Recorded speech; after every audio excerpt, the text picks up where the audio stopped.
Number two, the complex order of the universe. During the last 30 years, scientists have discovered that the existence of intelligent life depends upon a complex and delicate balance of initial conditions given in the Big Bang itself. The existence of intelligent life depends upon a conspiracy of initial conditions which must be fine-tuned to a degree that is literally incomprehensible and incalculable. For example, Stephen Hawking has estimated that if the rate of the universe's expansion 1 second after the Big Bang had been smaller by even 1 part in 100,000 million, the universe would have recollapsed into a hot fireball. P.C.W. Davies has calculated that in order to be suitable for later star formation, without which planets couldn't exist, the relevant initial conditions must be fine-tuned to a precision of 1 followed by 1,000 billion zeros, at least. He also estimates that a change in the strength of gravity or of the weak force by only 1 part in 10 to the 100th power would have prevented a life-permitting universe. Now, there are 3 alternatives for explaining this remarkable fine-tuning of the universe: natural law, chance, or design.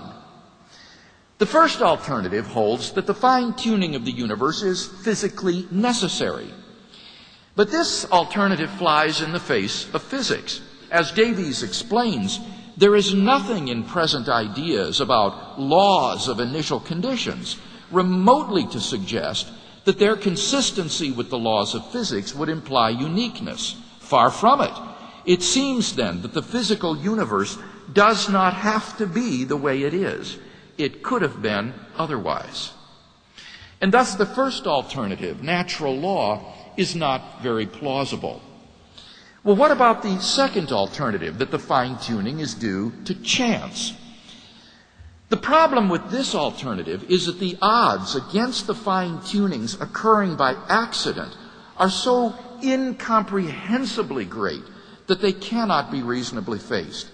When you compare the range of possible values which the fundamental quantities permitted by the laws of nature could have taken with the range of life-permitting values, you find that the range of life-permitting values is incomprehensibly small in comparison with the wider range of assumable values. The probability that all the quantities would fall by chance alone into the life-permitting range is vanishingly small. We now know that life-prohibiting universes are vastly more probable than any life-permitting universe like ours. But that brings us to the third alternative, intelligent design.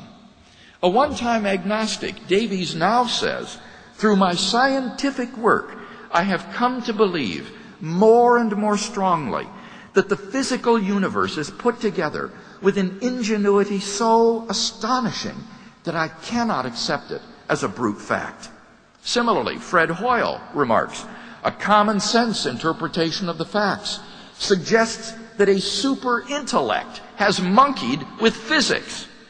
And Robert Jastrow, the head of NASA's Goddard Institute for Space Studies, calls this the most powerful evidence for the existence of God ever to come out of science. We can summarize our reasoning as follows. Premise 1. The fine-tuning of the initial conditions of the universe is due to either law, chance, or design. 2. It is not due to either law or chance. 3. Therefore, it is due to design.